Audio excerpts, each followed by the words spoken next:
Hi everyone, new product here. Really excited about this one. So this is Heroes of the Borderland, one of the newest starter set that Wizard of the Coast released, and it is quite unique in a sense that it is not your traditional box starter set. Like first of all, it is a lot more heavy. There's a lot more component in it, and it is like the main distinction of the product. Everything they put into it.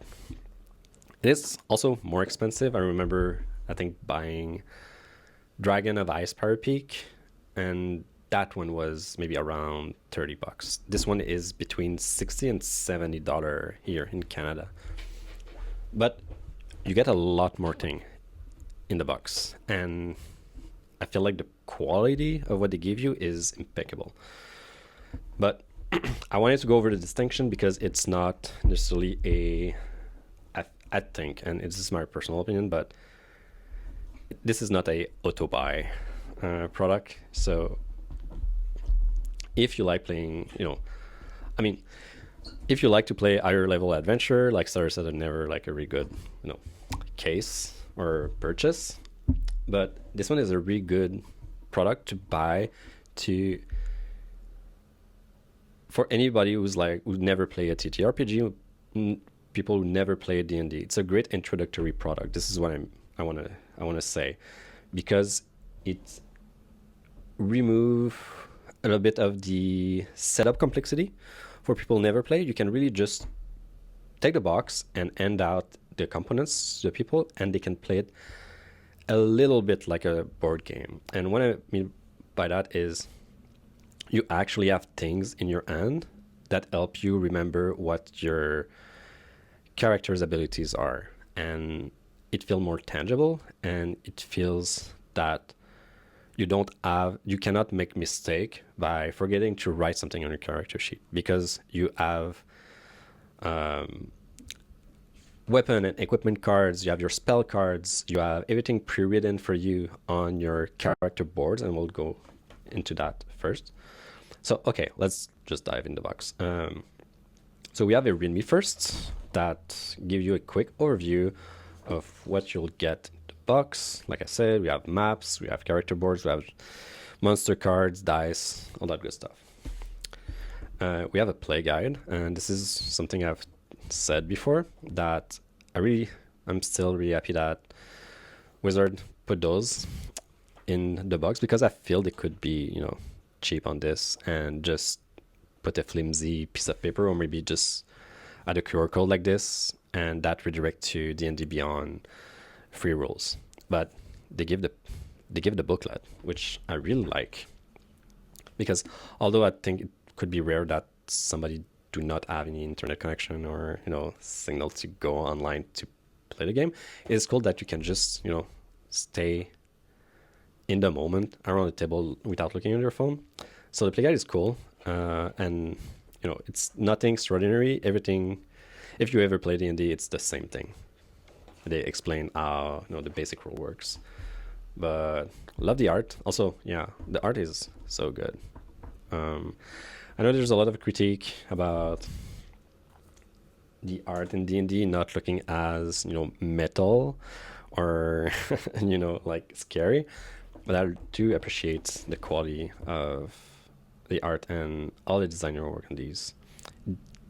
I think they're really good. They make a good job at putting like a atmosphere on that. So, all right, Heroes of the Borderland is separated in 3 booklets. So you have the Wilderness, you have Keep on the Borderland. This is like the main settlement that you can visit to talk with NPC and maybe shop around. The Wilderness is, maybe more the exploration phase, or the exploration pillar that it gives you. And you have the Cave of Chaos. And this is, multiple cavern or caves that you can visit. There's objective and goals, and those are basically your, the dungeon in Dungeon and Dragon. So I think the way it was presented is those are 3 separate adventures, but not really. It could really just be one big booklet where you need to traverse all of them. Basically, I think they recommend to start in the wilderness, and then you have some small encounter. Then you can go back to the Borderlands because the game told you cannot take a long rest in the wilderness. So you have to get back here to take a long rest and give you incentive to speak because you're already there to the NPCs. NPC give quest. You go in the Cave of Chaos. You fight. You need to get back some HP and resources back. You traverse the wilderness and you get back here. So pretending it's 3 separate adventures is not really the case, but it's still cool. And I think the way they split it in 3 is also because they suggest that you can run this box by changing DMs. So maybe one DM will run more the combat and the Cave of Chaos only. Maybe somebody wants to really roleplay and play all NPC, so this is good for that person. And the wilderness is a bit like in between. You have encounters, you can find people and talk to. So yeah, I think it's a neat idea, but it's definitely not, a full linear campaign. Basically, you can choose. You have a little bit of player agency because you can choose in which cave you want to go. So just let's look into the booklet a little bit. So present you with the map. You have the keep here, the Cave of Chaos over there. Yeah. So far the layout looks good. Encounter map. And I think all those maps are given also in the box, which is super cool because when you buy, a more traditional campaign books, you have like those maps, but you don't actually get them in the book. So yeah, this is cool. Some random table. It's nice. Wilderness done. Okay, keep on the borderland. Look at this. It's so nice. So you have the location. They are numbered here. And yeah. Honestly, the quality of all the stuff is so good. So I understand like why the price increased. But this is, I think, the best introductory product that D&D ever made. I think it's like one of the reasons where we can find it like not only in your local game store, but also in like big retailer like maybe Walmart or Target if you're in the US. This can really be sitting nicely next to your Monopoly and Catan game on a shelf, and I feel it's a really cool product. Really cool. I cannot wait to play it with a group. And this is something I've also said about the other starter set release, the Stranger Things one, that this is a really good purchase if you can purchase it like physically. I would not buy it on a VTT because you're missing out on so much, components. Like it's a cool handout of, thing for sale, or here the menu, a tavern. It is just so cool to hand those to the players. And now here I think we have all the maps. You can feel just by the weight. So this will be a little bit difficult to show on camera, but we all have a map. So we have cave A here, we have cave B. So basically all the maps we saw in the booklets we have. No, I cannot try it. I need space.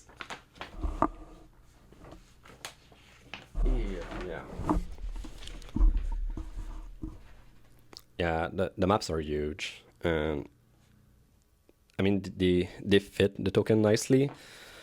Yeah, they are really pretty, and also the texture or the paper feel it's not cheap. So yeah, definitely really cool quality. So we have here all the caverns.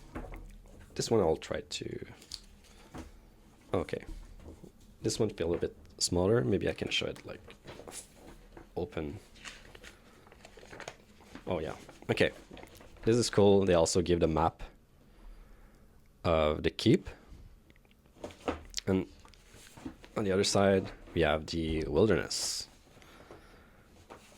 You know, it's pretty. I like maps, and it's nice that yeah they didn't cheaped out on this. So all the caves for Cave of Chaos, and what's is on the other side? Oh yeah, just another one, maybe a smaller one, Cave E. And those are, I think, just battle maps for the wilderness. So we have the fence.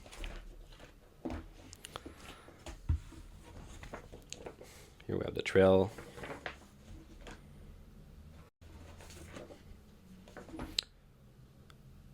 Yeah, the maps are pretty. They definitely did a good job in there. Now this is the interesting part. Here we have cardboard. Okay. Okay, cool. So let's see how those works. So there is 4 class board. You have, I think, all the 4 classic classes. So fighter, cleric, wizard, and rogue. And what they do is they pre-made the character for you. So in some way, so not entirely. So they give already the ability score. So you have it +3 in wisdom, +2 in charisma, +1 in intelligence, negative score in dexterity, which is really fitting for cleric. So nothing fancy. It's just like what you would think the ability score of a character of that class should have, and yeah, you have it. But I think it's cool here because they show you your initiative. Let me show you here a bit better. So they show you the initiative here, your speed, your hit points.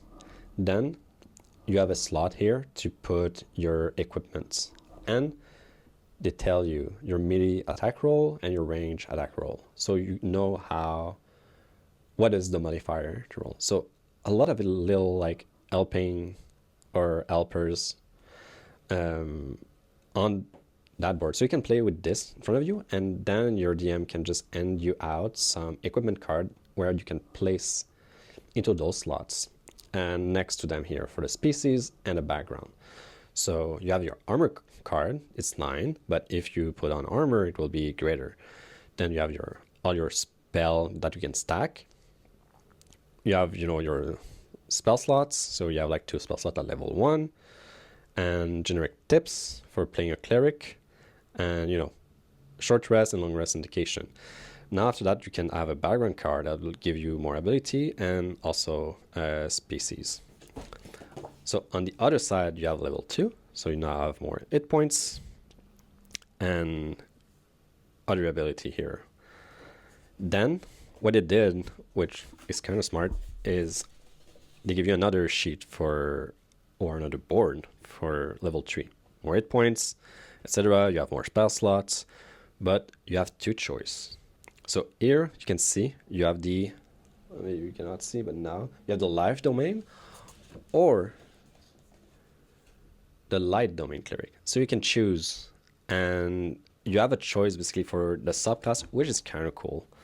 They usually don't do that in pre-made. I think in the Stranger Thing, you cannot choose the subclass you have. Maybe I'm mistaken, but I feel like giving out a choice is a first really good use of space because you need 2 boards anyway, so might as well like do that.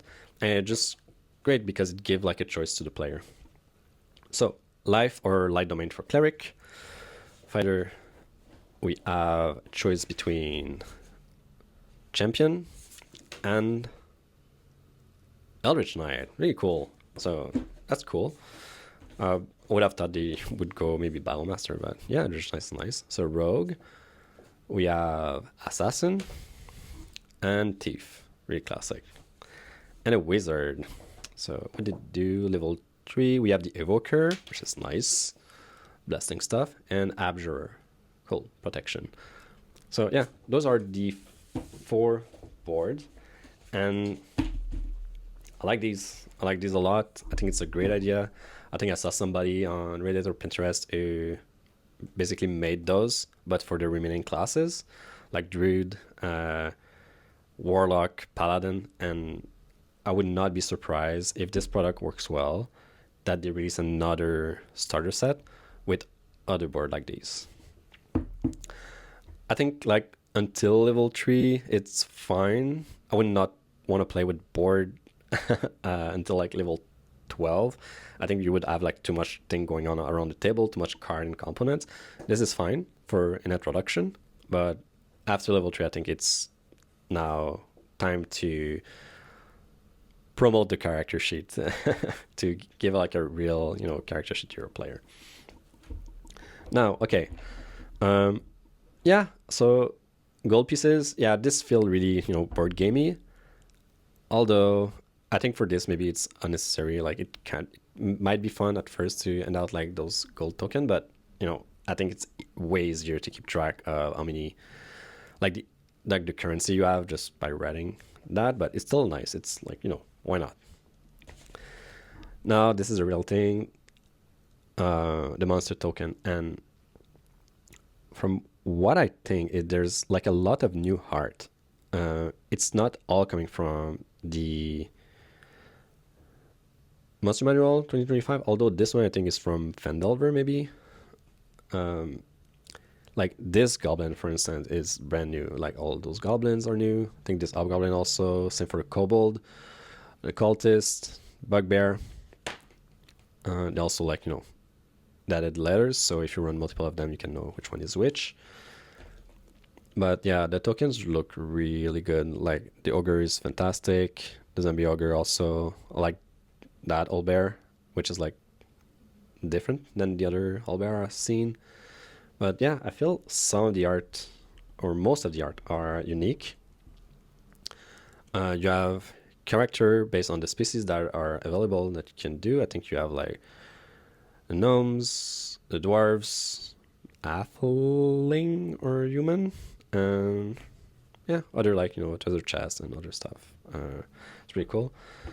Those I have no idea what they are for. They look like mini fireball power token. Maybe they were used for heroic inspiration and things like that. 8 points, which is cool. Again, these I think it would be easier to just keep track with a notepad and a pen, or pen and paper. A gem token, I think it's cool.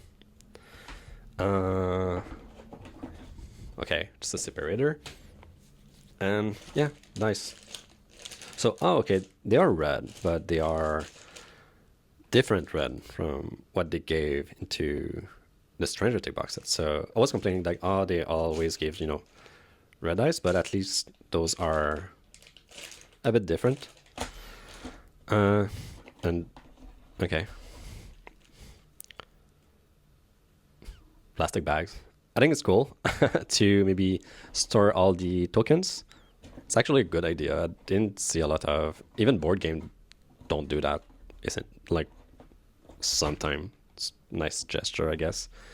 Combat tracker, yeah, it's cool. And what do we have? Just okay, a board to protect. Yes, this will be the monster card, background stuff, and okay, we'll just open all of them. So yeah, spells here. Let me. Oh no. Okay. So just to give an idea of what they look like, they're basically reusing what they did in the player handbook, like the PHB. Like those are not new art, but they look good. Like they're definitely pretty, and basically you have like the description in the back for each of them, so what they do, but you can hand those out to the player and they can just add that to the board, and now they have a reminder of what their background does. So they don't just write farmer. They can just see in the back, oh, I'm a soldier, what does that do, and they can just like flip the card and read it. So you have art for the dwarves, elves, halfling, human. Okay, that's it. Yeah, I was expecting more, but that's fine. So really cool art for equipment.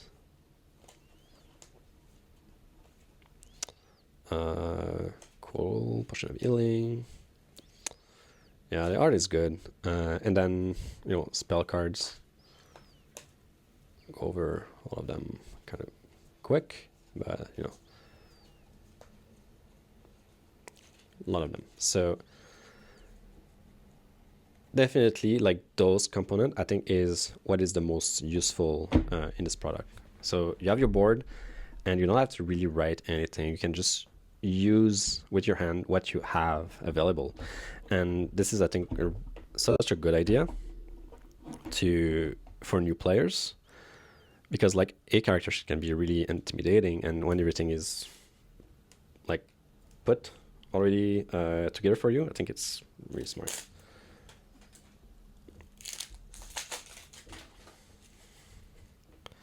There you go. So here we have NPCs.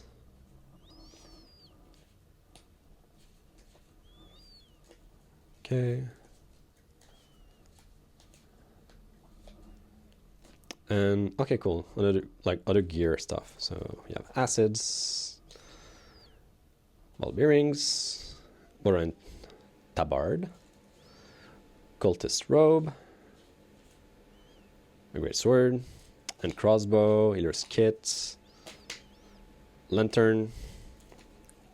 Yeah, that's cool. So this is like, for example, the shield you would put on your character board, and okay, now I have another +2 to more armor class. And it tells you here, see, like the spears. Okay, so piercing damage. They show like the dice, like, geometric form, and it says, okay, so it's a d6 plus your strength modifier. So all those little helpers help so much. Oh, I wear the splint armor, 17 AC. That's it.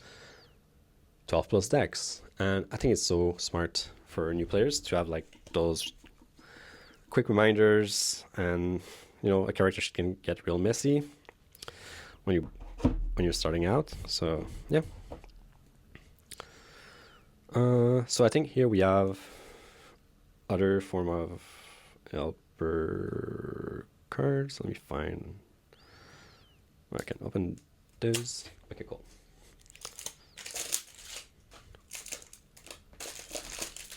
Great. So let's see here. Move up to your speed. And okay, yeah, all the action you can do during your turn. So study, dodge, attack, search, etc. So you should have like 4, yeah. And the monster cards. So the monster cards are cool. Try to show them the best I can. So we have the main art, what the art looks like as a token, and the stat block. So AC 17, attack, etc., etc. So okay, I'll try to show. And those are really cool because you can, end out those two. Oh, there's a Copper Dragon Wormling. This is a cultist, and it's fun to be able to show those to the players, so they don't always have to rely on their own imagination. They can all have the same reference point when they're looking at the monster you're showing them. Jacko. Jellicoe. I thought it was Gelatinous Cube. They didn't change the name? Well. Oh, this one looked rad. Yay, a mimic. Okay, oh boy. Yep, they definitely have like, oh, this one is, whoa. This one is awesome. See, like the art is so well made. I like that they put up, please show that. They add the name of the artist on every card, which is a big win in my book. Like, do that all the time.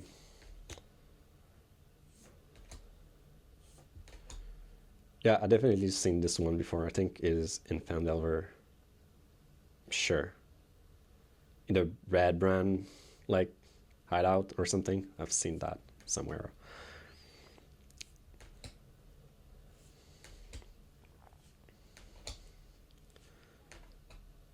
Yeah, it's beautiful. Yeah, they nailed it. So yeah, that's it. This is all you get in the box, and I definitely think it's great value. Um, can't wait to introduce new player playing with these components. And when I'll do, I'll make a video as a review how it went and what the player liked. Definitely a cool product. Let me know what you think. Leave a comment below. Just ask question.